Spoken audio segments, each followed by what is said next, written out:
Saudara, hari ini kita akan melihat firman Allah tentang mengalami surga di bumi. Haleluya.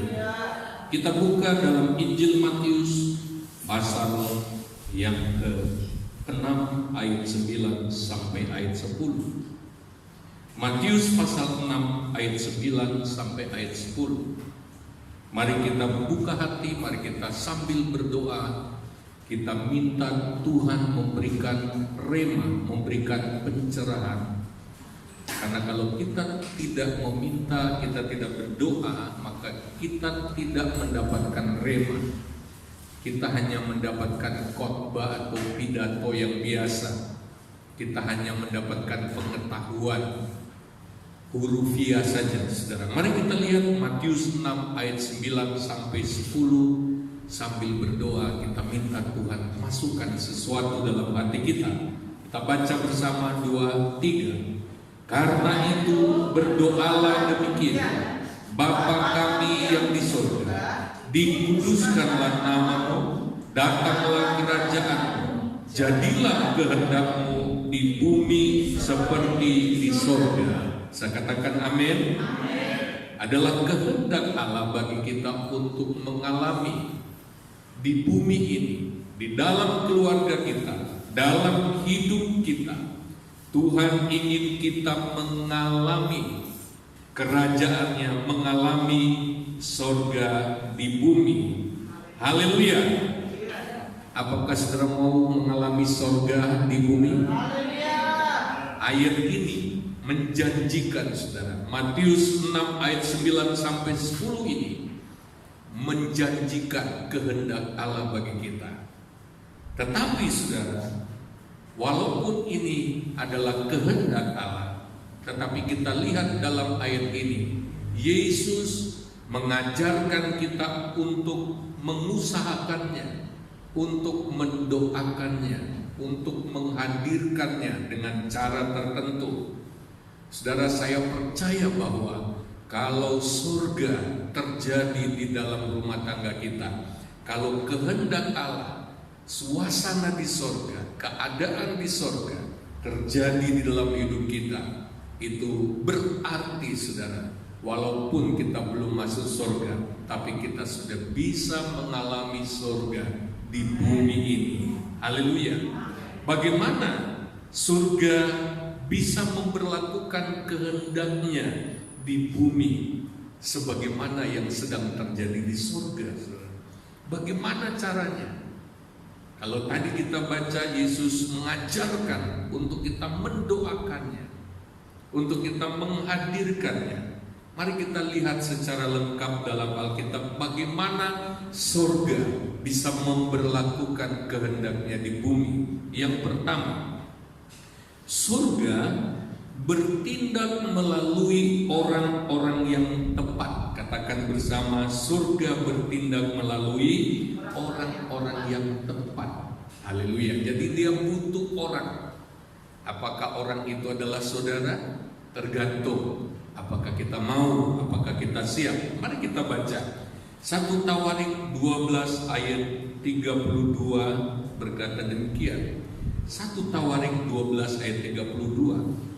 Dari Bani Isakar, orang-orang yang mempunyai pengertian tentang saat-saat yang baik, sehingga mereka mengetahui apa yang harus diperbuat orang Israel. 200 orang kepala dengan segala saudara sesukunya yang dibawa perintah mereka.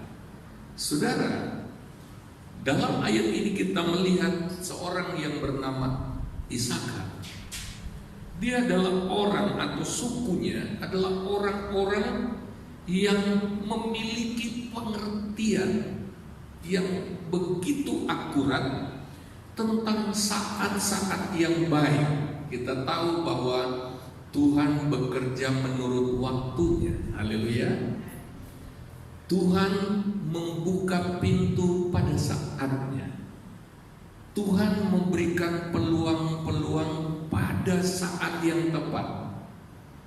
Nah, Bani Isakar ini tahu persis ini saatnya. Bani Isakar ini pintar sekali membaca. Saya mengatakan ini urapan Isakar. Kalau kita diurapi Tuhan dengan urapan Bani Isakar ini, maka kita akan tahu waktu yang tepat, timingnya. Ini penting, karena melakukan sesuatu yang tepat pada waktu yang tidak tepat itu berbahaya. Itu bisa tidak produktif. Ada banyak orang beralasan apa yang saya lakukan ini sudah benar, sudah tepat, tetapi ternyata waktunya yang tidak tepat. Begitu banyak anak Tuhan yang sembrono, apalagi di hari-hari ini. Saya mau beritahu bahwa apa yang sedang kita alami hari-hari ini itu sudah pernah dinubuatkan oleh seorang hamba Tuhan pada tahun 2012. Dalam nubuatan itu, saudara, apa yang kita sedang alami hari-hari ini cukup panjang. Jadi jangan berharap akan cepat berakhir. Dunia sedang dihebohkan oleh berdamainya Israel dengan Arab, musuh bebuyutan. Alkitab mengatakan dalam 1 Tesalonika 5 ayat 3, ketika orang-orang berkata damai, damai, damai, tiba-tiba hari Tuhan turun kepada mereka dan mereka merasakan seperti orang yang sakit bersalin. Hati-hati. Injil Matius berkata, pada waktu Yesus datang, pada saat itu orang-orang beraktivitas biasa, seperti tidak ada sesuatu kepanikan, tidak ada tanda-tanda yang spesial, biasa, semua dalam keadaan normal. Tiba-tiba Tuhan datang. Nah, saya mau beritahu itu waktu Tuhan datang. Tetapi hari-hari menjelang Tuhan datang, eskalasi atau terjadinya bencana-bencana itu akan sangat cepat dan meningkat, terus meningkat. Mendekati Tuhan datang, penderitaan di dunia itu akan meningkat sangat luar biasa. Saya ingin beritahu, keadaan damai aman itu saat Yesus muncul, saat hari Tuhan tiba. Tapi sebelum itu akan terjadi peningkatan bencana-bencana di muka bumi. Yang kita tahu sampai kepada masa antikris, di mana kita harus berusaha tidak masuk ke sana. Itu penderitaan di dunia itu luar biasa. Oleh sebab itu, kalau ada anak-anak Tuhan yang masih menganggap sepele, ya masih setengah-setengah kesungguhannya kepada Tuhan, kelak ketika penderitaan dunia bertambah, dia nggak akan siap rohani, karena dia belum mempersiapkan diri dari sekarang. Dia akan mengalami yang namanya kesulitan berdoa. Karena apa? Hantaman-hantaman persoalan, masalah, penderitaan akan bertubi-tubi. Dan orang yang belum ada jalur spiritual, jalur hadirat Allah, koneksivitas, relasi dengan Tuhan dalam pikirannya, dia belum punya pengalaman itu, dia akan kesulitan. Karena dia akan dikuasai oleh jalur lama.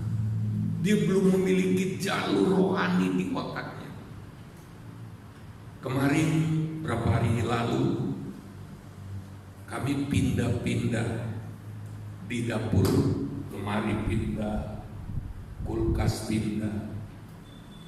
Nah, rekaman di otak saya bahwa kalau ambil piring di sebelah selatan, kalau butuh sesuatu yang disimpan di kulkas sebelah utara. Nah, karena rekamannya sudah terbiasa ambil piring gelas di sebelah selatan, setiap kali saya butuh minum, saya harus ke sebelah selatan. Lalu saya buka kulkasnya. Lalu saya bengong di situ. Saya buka kulkas mau ngapain? Baru saya sadar, oh, saya ini perlu gelas. Baru saya harus balik ke utara karena lemarinya sudah pindah. Lihat, otak kita itu, dengar ya kan, Denny sama Abita, jangan ngobrol terus ya. Kita hormati firman Tuhan ya. Nah, di dalam otak kita itu sistemnya apa yang kita sudah lakukan berulang-ulang itu membentuk rekaman. Sehingga besok dengan mudah kita bisa melakukan. Nah, ketika lemari pindah sebelah utara, saya belum terbiasa. Sehingga setiap kali saya harus mengambil gelas, saya masih pakai jalur lama di selatan, di sebelah selatan. Jadi saya terus terjebak dengan pola yang lama. Saya begitu. Sama Ibu Gembala juga sama. Dia juga sering begitu, saya lihat. Dia butuh sesuatu lalu dia berdiri bengong di situ karena blank. Oh iya, tadi saya butuhnya piring. Balik ke utara. Itu sistem yang ada di otak kita. Nah, dengar baik-baik. Kalau di masa sekarang kita tidak membiasakan diri, kita tidak membiasakan diri membangun kehidupan rohani, otak kita tidak merekamnya. Jadi pada satu saat otak kita akan lebih condong ke cara berpikir yang lama. Makanya saya katakan tadi, orang yang tidak terbiasa masuk hadirat Allah, berdoa pada waktu-waktu yang sukar dan sulit seperti sekarang ini, otaknya pandang enteng, otaknya sepele. Nanti ketika penderitaan meningkat, dia akan blank secara rohani. Dia akan bingung karena dia belum membangun jalurnya. Dengar baik. Dan saya mau beritahu bahayanya. Kalau yang menguasai otak kita, rekaman otak kita jalur lama yang salah, itu lebih mengerikan. Contoh jalur lamanya. Kalau kita terbiasa ngamuan, kita terbiasa meledakkan amarah kalau ada masalah, kita terbiasa komplain bersungut-sungut, maka itu yang akan lebih cepat kita lakukan. Karena sudah terekam, sudah terbentuk. Sesuatu yang baru itu sulit.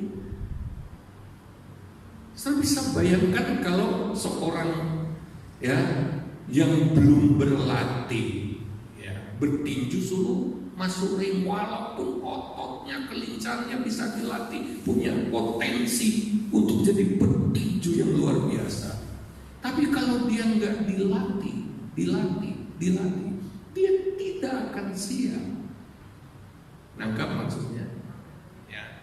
Makanya hidup rohani, kemampuan rohani tidak bisa dipersiapkan tiba-tiba instan, spontan, gak bisa. Oleh sebab itu tadi malam di anak-anak muda saya sudah mengajarkan, belajarlah punya hubungan pribadi karena itu akan sangat penting. Satu saat kita tidak bisa lagi bergantung kepada siapapun, kepada saudara, kepada orang tua, kepada teman apalagi. Satu saat kita hanya akan bisa bergantung kepada Tuhan saja. Oleh sebab itu harus dilatih hubungan pribadi dengan Tuhan. supaya cepat connect pada waktu darurat, pada waktu kita tiba-tiba di-shock oleh sebuah masalah yang bagi orang lain mungkin mengguncang, membingungkan, membuat panik. Tapi bagi orang yang sudah terbiasa jalan ke atas, dia dengan cepat, oh Yesus, ini harus bagaimana, dan dengan cepat Yesus juga bisa memberitahu apa yang harus dilakukan. Itu yang dialami oleh Bani Ishak. Saudara, dalam ayat ini dikatakan begini, sehingga mereka mengetahui apa yang harus diperbuat.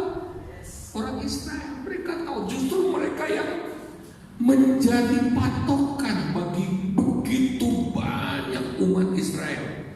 Untung ada Bani Ishak.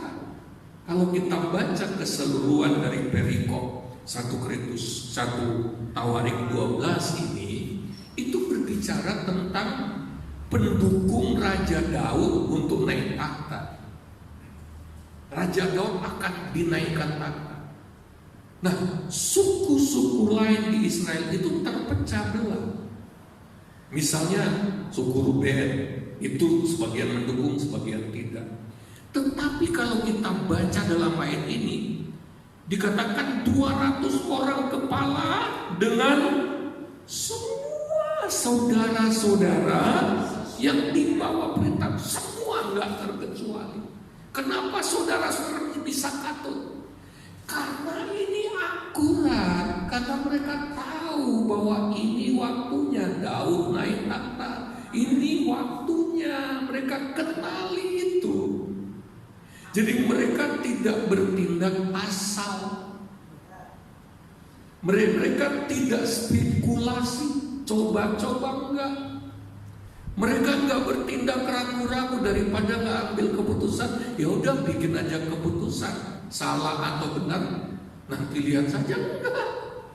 Mereka tahu persis, baik waktu, baik tindakan, mereka tahu. Haleluya. Tindakan yang tepat, waktu yang tepat. Itulah ya, orang-orang yang memberlakukan kehendak di surga terjadi di bumi. Amin. Inilah ya. Makanya kalau kekristenan kita tidak meningkat, maka kita akan terus-menerus kebingungan. Rasanya tindakanku sudah tepat, kelihatannya apa yang aku lakukan tepat, apalagi sudah dikalkulasi, sudah dihitung, sudah dipikirkan matang-matang. Rasanya kok sudah benar, apalagi mungkin pengalaman kita mendukung. Tapi kenapa terjadi kesalahan? Karena waktunya yang tidak tepat. Atau sebaliknya, saudara, ketika waktu yang tepat harus bertindak, ini waktu yang tepat, tapi kita tidak tahu tindakan apa yang harus diambil. Itu kebalikannya.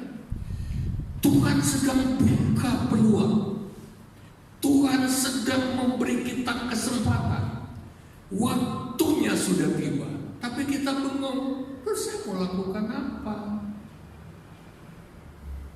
Apalagi kalau disuruh melakukan sesuatu yang aneh, suruh melakukan sesuatu yang menurut orang banyak. Kalau kita baca ayat-ayat selanjutnya, saudara, tentang kehidupan Ishakar, ada suku Ruben yang banyak pertimbangan, nggak bisa putus.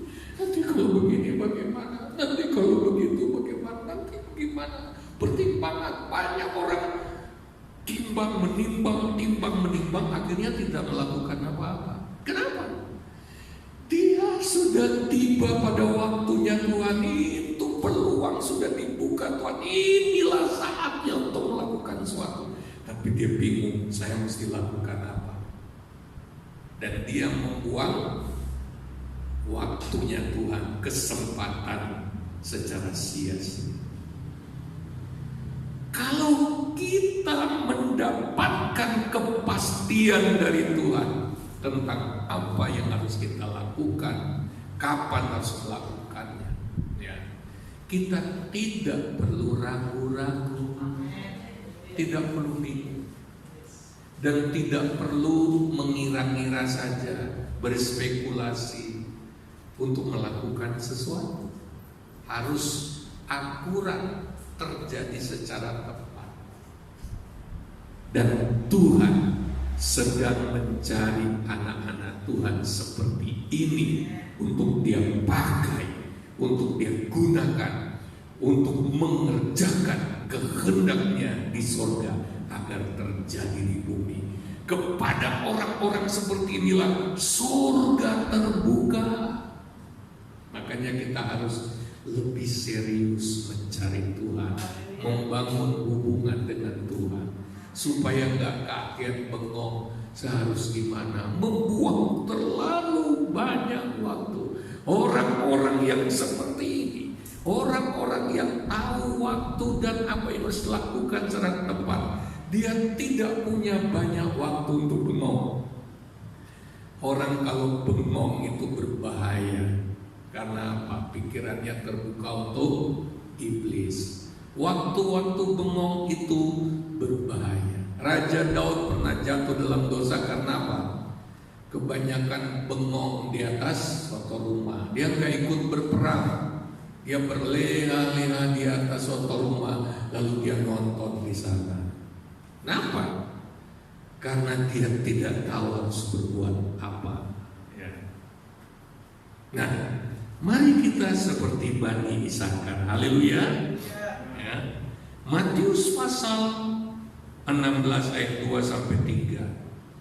Tetapi jawab Yesus, pada petang hari karena langit merah, kamu berkata hari akan cerah. Dan pada pagi hari karena langit merah dan redup, kamu berkata hari buruk. Rupa langit kamu tahu membedakannya, tetapi tanda-tanda zaman tidak. Ada banyak orang Kristen seperti ini. Dia bisa tahu, oh ini akan hujan, ya, oh ini akan panas. Tapi tanda-tanda zaman dia nggak tahu. Dia nggak tahu ini sebetulnya apa ya. Dia nggak ngerti. Padahal Tuhan itu sudah begitu baik. Diberinya tanda-tanda untuk memberitahu kita, ini zamannya apa.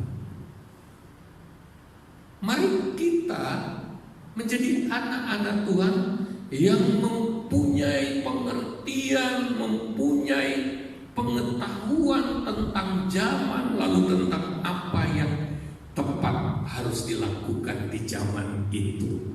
Amin. Raja Daud kenapa bisa menggantikan Saul? Kisah Rasul berkata, Daud itu melakukan kehendak Allah pada zamannya. Makanya ada statement berkata, setiap zaman ada orangnya, setiap orang ada zamannya. Itu Tuhan sudah tetapkan. Jadilah orang yang tepat bagi Tuhan pada zaman yang tepat. Amin. Kita ngerti ini zaman apa bagi Tuhan. Aku mau jadi orangnya di zaman ini. Haleluya. Tuhan cari orang-orang seperti ini. Jadi saya mau beritahu bahwa di hari-hari ini pun itu ada anak-anak Tuhan yang sama sekali nggak terpengaruh dengan COVID. Ada yang mengatakan COVID kok ditakuti. COVID itu nggak membunuh, nggak membunuh bagi orang yang imunitasnya luar biasa. Tapi COVID sedang membunuh ekonomi, sedang terjadi. Nangkap maksudnya? Kita boleh bergerak, saya nggak bakal kena karena apa? kekebalan tubuh saya luar biasa, tapi ekonomi dunia nggak kebal, sedang kacau. 2 bulan lalu kalau saya nggak salah saya sudah pernah sampaikan ada sebuah seminar, isinya pengusaha, webinar di Jakarta. Isinya pengusaha. Mereka semua bertanya, ini kalau berlangsung lebih lama lagi kita ini kolaps.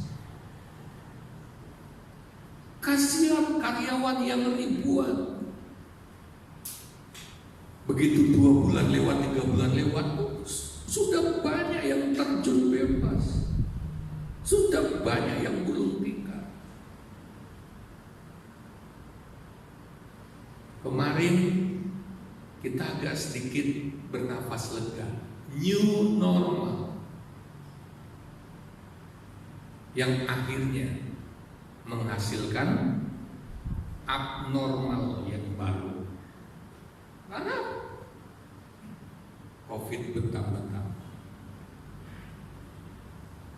Ada seorang hamba Tuhan di PDI di Jakarta sudah 6 hari nggak sadar, sak keluarga. Bapaknya di rumah sakit ini di Jakarta mana, anaknya di rumah sakit lain, istrinya di rumah sakit di Bekasi, dipisah-pisah karena kepenuhan.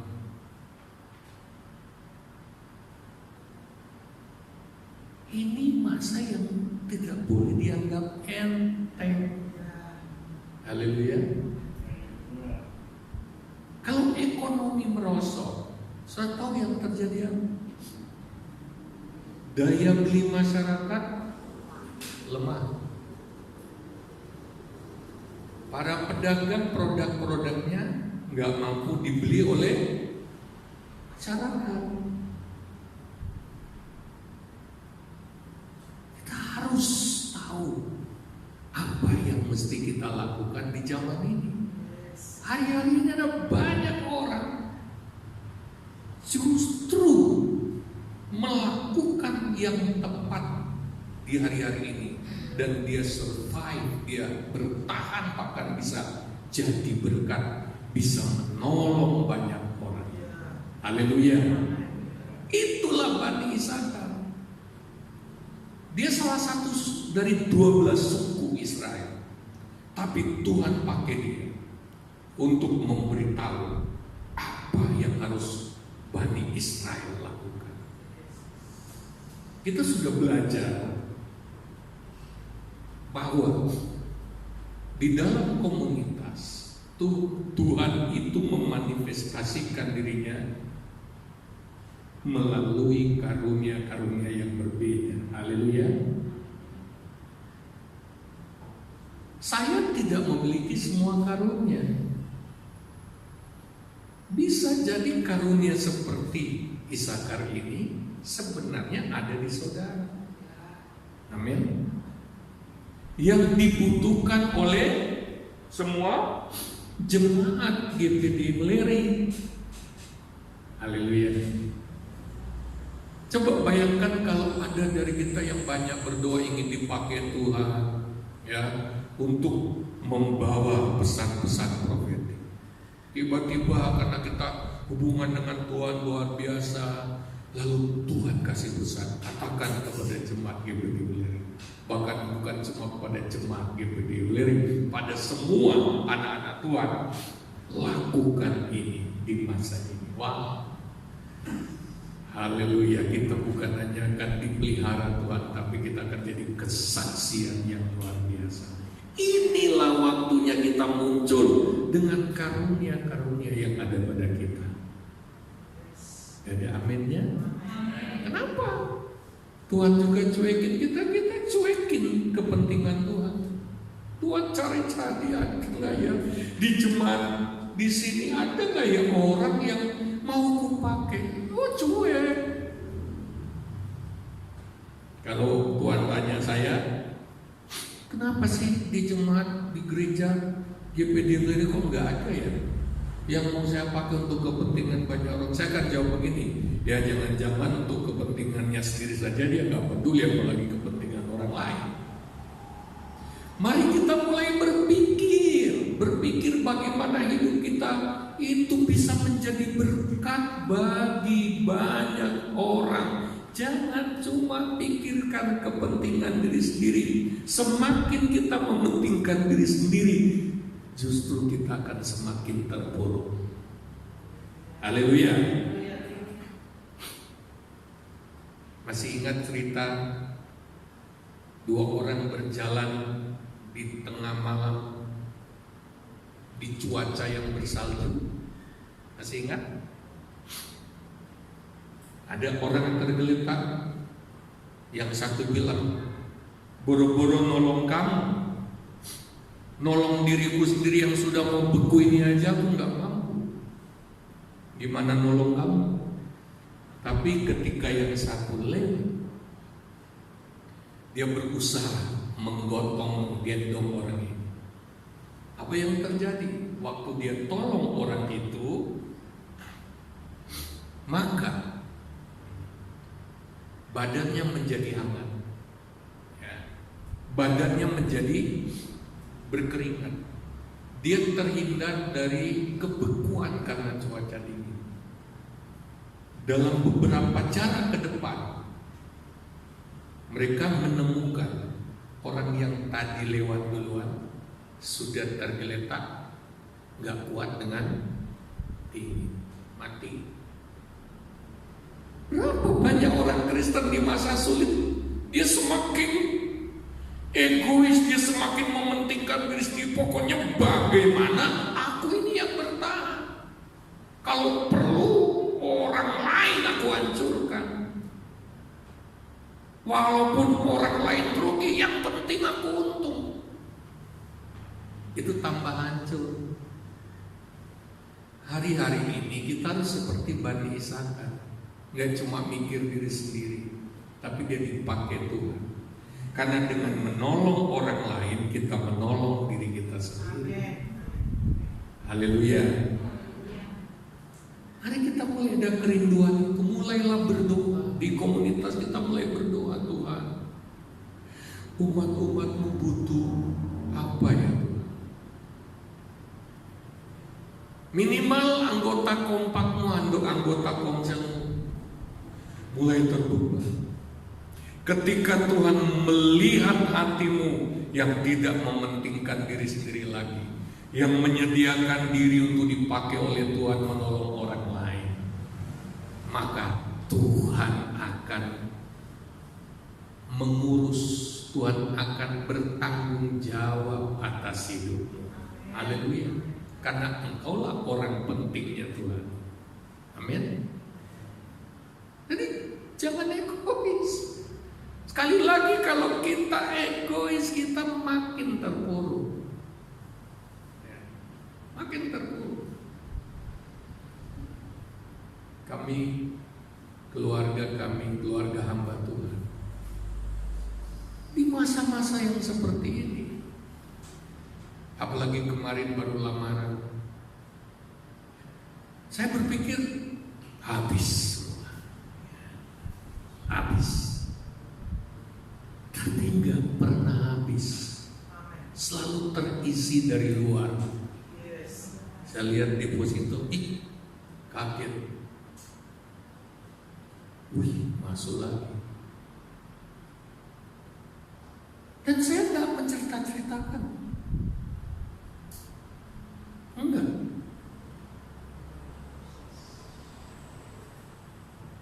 Tuhan pasti bertanggung jawab kepada orang-orangnya di zaman ini. Haleluya. Kami menyalurkan berkat-berkat yang dikirim ke kami untuk hamba-hamba Tuhan. Itu seringkali harus tombol, ngantar kemana. Tapi nggak apa-apa. Haleluya.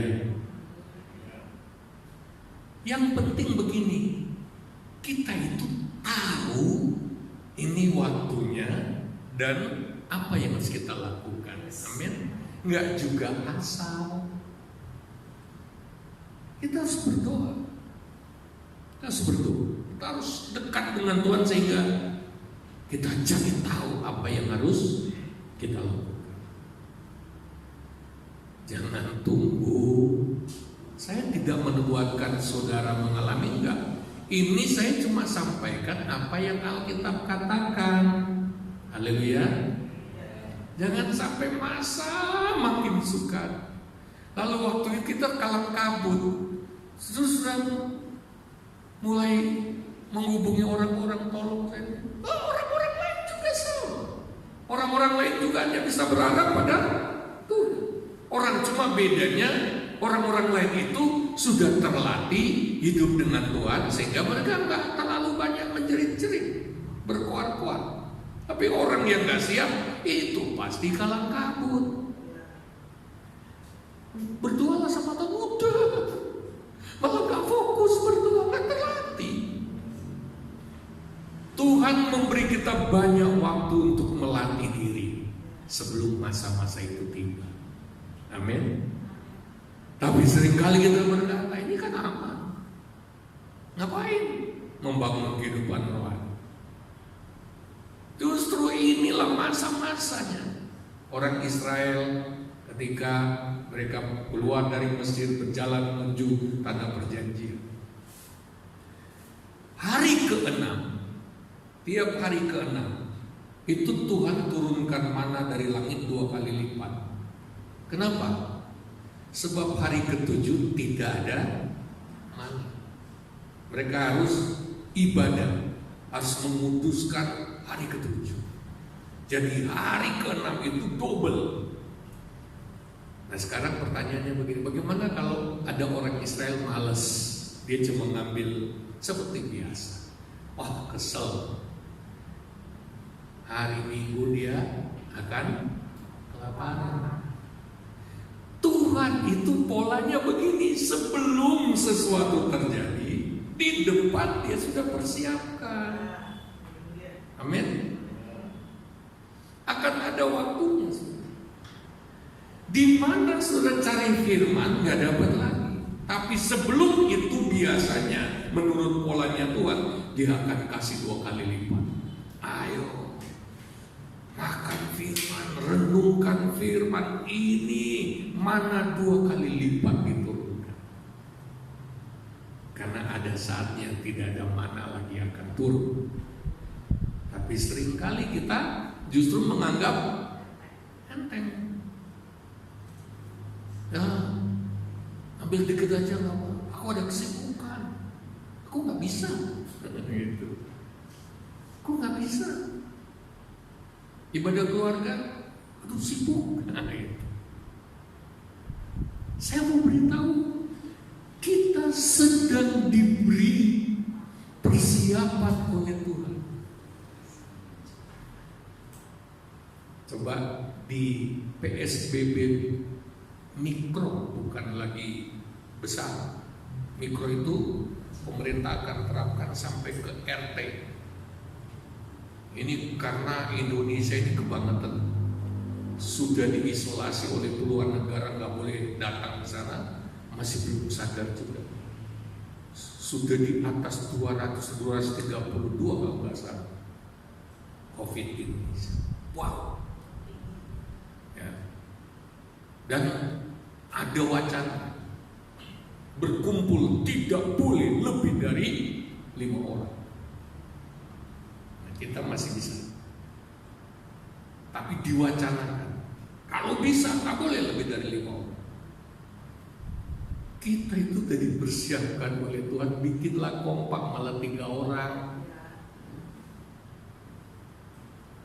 Gereja kita ini sudah sangat profetik. Arahan-arahan dari Tuhan itu sudah sangat tepat. Haleluya. Haleluya.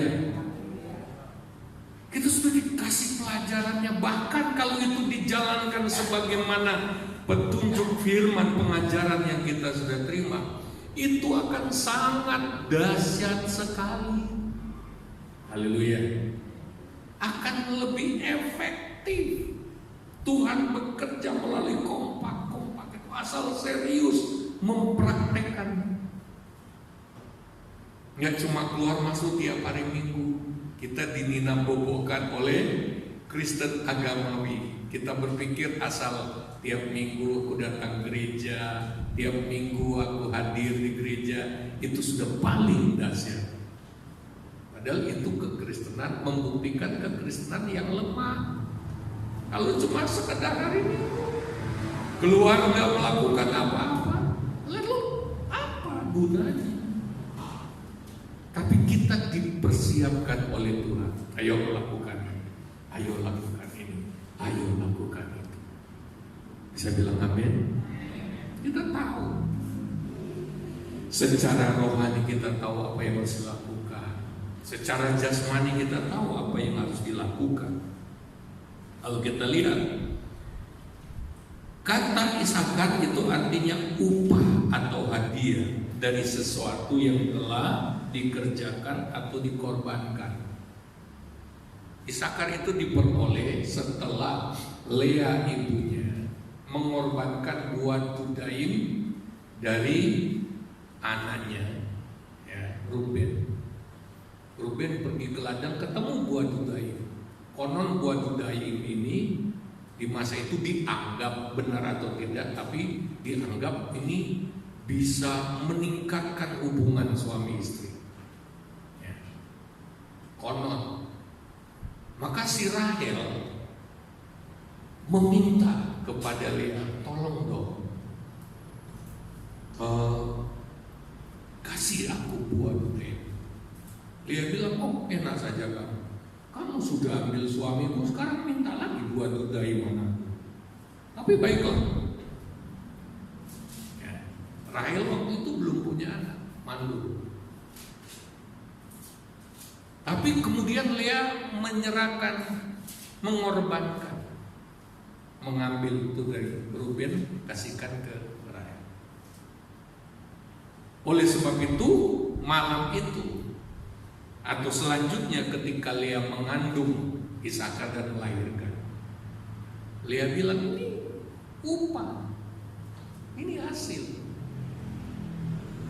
dari pengorbananku buat budaya. Tahu maksudnya saudara? Untuk menjadi seperti Isakar. Kalau kita lihat ya, coba baca Kejadian 49 ayat 18, ayat 14-15. Isakar adalah seperti keledai yang kuat tulangnya, yang meniarap di apit bebannya. Ketika dilihatnya bahwa perhentian itu baik dan negeri itu permai, maka disedengkannya lah bahunya untuk memikul, lalu menjadi budak roti. Di Isakar pun punya spirit. Jadi budak roti nggak apa-apa, tapi aku melihat sesuatu. Wow, aku melihat negeri yang indah, aku melihat perhentian, aku melihat sesuatu yang mulia. Nggak apa-apa gua jadi budak roti, nggak apa-apa gua memikul beban ini, nggak masalah. Oleh sebab itu orang Kristen dalam melakukan sesuatu, dia harus lihat tujuannya, dia harus lihat nilainya, sehingga dia akan bersedia bayar harga. Haleluya. Dia bersedia melakukan pengorbanan. Karena apa? Hasil yang akan didapatkan, tujuannya itu dahsyat. Orang Kristen yang gak punya tujuan, gak punya kegigihan. Jadi ketika melakukan sesuatu, cepat menyerah. Gak lakukan juga gak apa-apa. Tapi ketika kita melihat tujuannya, kita rela menginvestasikan apapun juga, karena sesuatu yang akan saya capai itu nilainya luar biasa. Orang Kristen melakukan sesuatu bukan tanpa tujuan, bukan untuk sesuatu yang tidak bernilai. Makanya tujuan komunitas kita itu sangat jelas. Amin. Jadi jangan bikin komunitas karena gak enak, nanti kalau ditanya gembala kok belum bikin. Harus tahu tujuannya, dan itulah yang akan dikejar. Oleh sebab itu orang Kristen yang tahu tujuannya, dia gak akan pusing, dia tidak akan terlalu banyak menyesali ketika ada masalah dalam perjalanan, lalu nangis di situ, udah kok begini? Enggak. Kakinya terluka sekalipun dia akan terus berlari. Orang menjegal dia tidak akan berhenti lalu mengurus orang itu. Ngapain, kenapa kamu harus menjegal aku? Apa salahku padamu? Enggak, dia nggak akan buang waktu untuk hal-hal yang seperti itu. Dia akan terus berlari. Amen. Karena tujuannya jelas. Yes. Orang Kristen yang nggak punya tujuan jelas, begitu tersandung orang nih, itu langsung ngalah percuma. Atau kok susah ya? Atau karena sakit hati, harga diri. Ini orang kalau gak diberesin gimana? Wah, bentar. Perlombaan gue hentikan sebentar. Aku urus dulu orang ini. Kalah. Haleluya. Kalah. Kalau kita punya tujuan yang bernilai, jangan urusi yang kurang bernilai. Jangan buang waktu untuk hal-hal yang kurang bernilai. Ngapain aku harus persoalkan ini? Pengejaranku jelas, tujuanku jelas. Oleh sebab itu, apapun yang kita lakukan, kita harus mengerti, kita harus arahkan pandangan kita, fokus hati kita kepada tujuan yang bernilai. Haleluya. Kalau kita lupa tujuannya, kita akan kehilangan semangat. Siapa mau melakukan sesuatu yang gak ada nilainya? Siapa yang mau mengorbankan sesuatu yang gak jelas nilainya? Makanya banyak orang Kristen, ya, jangankan berkorban, saudara,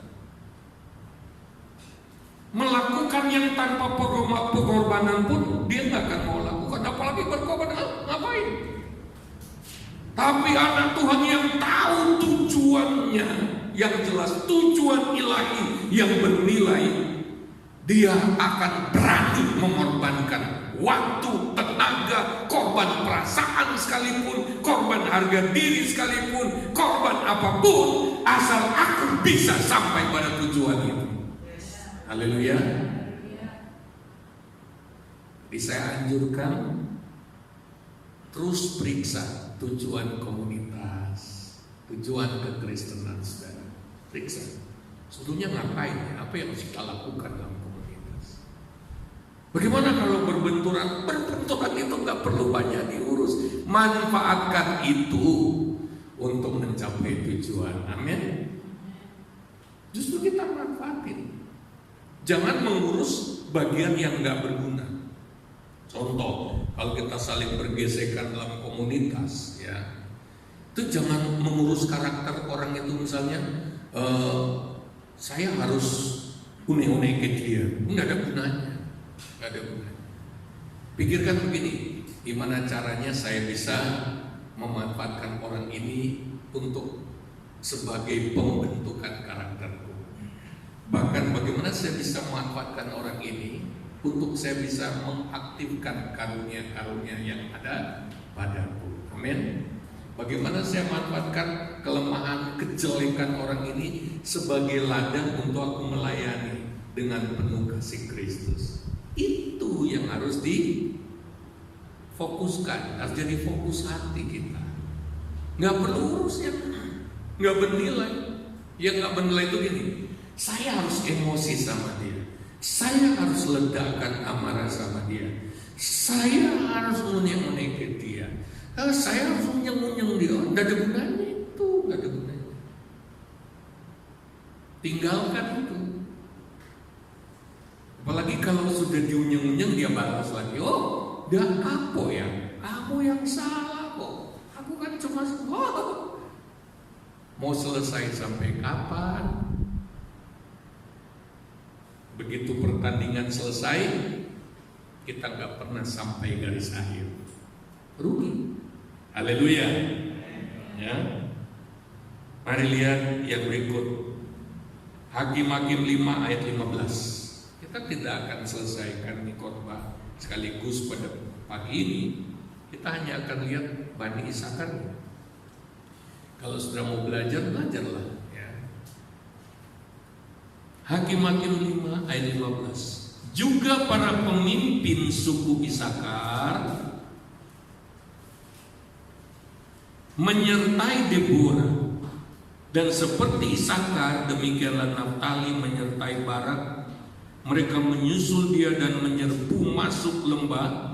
Tetapi pihak pasukan suku Ruben ada banyak pertimbangan.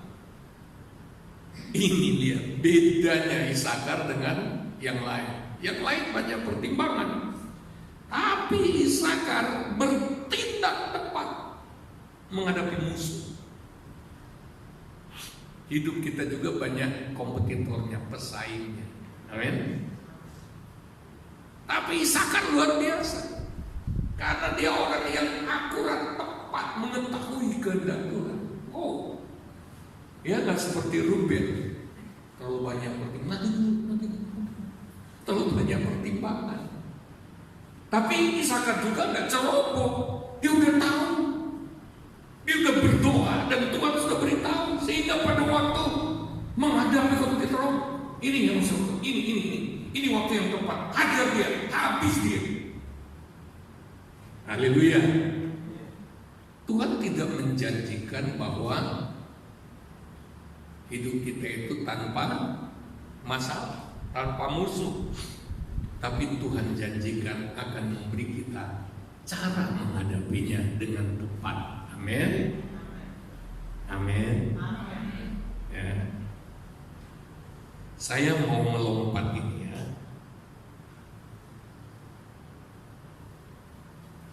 Coba kita baca dulu Hakim-Hakim pasal 10 ayat 1. Sesudah Abimelek, bangkitlah Tola bin Puah bin Dodo, seorang Isakar, untuk menyelamatkan orang Israel.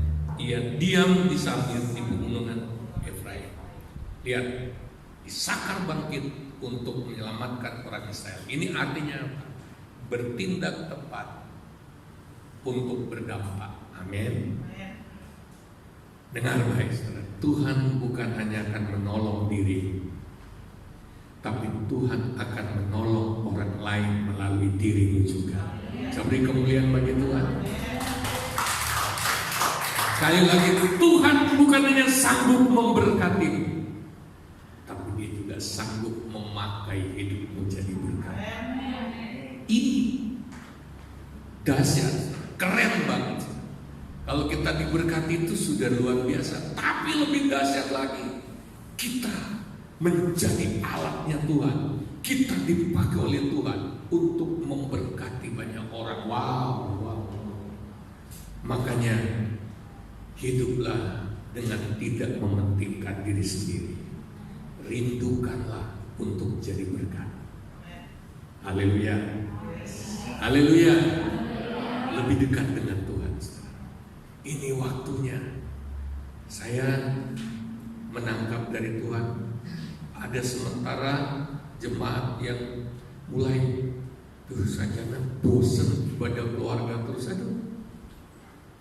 Ibadah keluarga itu singkat banget. Nyanyiannya cuma 1-2 pendek, 10 menit lebih sedikit. Sudah itu firman, habis itu langsung doa, nyanyi 1 lagu. Harusnya saudara masih teruskan bersama keluarga untuk menyembah Tuhan bersama, untuk doa masalah-masalah keluarga. Jadi enggak saya amin, saudara langsung amin. Jadi bukan malah bosan, harusnya malah ditingkatkan. Amin. Harusnya malah ada waktu lain lagi. Kalau suami istri saling pegang tangan berdoa, menyembah Tuhan, anak-anak juga ikut sertakan menyembah Tuhan. Ada waktu-waktu pribadi supaya urapan Isakar turun atas kita. Siapa yang mau? Siapa yang mau? Haleluya. Tuhan sedang menyiapkan pengurapan itu. Dan saya mau beritahu, pengurapan itu tidak datang kepada orang sembarangan, tapi orang yang mau bayar harga. Orang yang mau bayar waktu. Dia harus sediakan waktu khusus. Setiap ada waktu, udah datang aja sama Tuhan. Daripada nggak ngapa-ngapain, lebih baik datang sama Tuhan. Walaupun kita juga lagi sibuk, jangan lupa koneksikan hatimu terus dengan Tuhan. Terus sertakan Tuhan dalam hidupmu. Tuhan pasti tolong kita semua. Hari yang main musik maju ke depan. Karena hari-hari ini Tuhan mau pakai anak-anak Tuhan berdampak di tengah-tengah situasi seperti sekarang ini. Justru Tuhan ingin mempertontonkan anak-anak kerajaan Allah kualitas hidup mereka yang luar biasa. Haleluya, haleluya, haleluya. Sekali lagi Tuhan akan pakai saudara sebagai alat demonstrasi kuasa.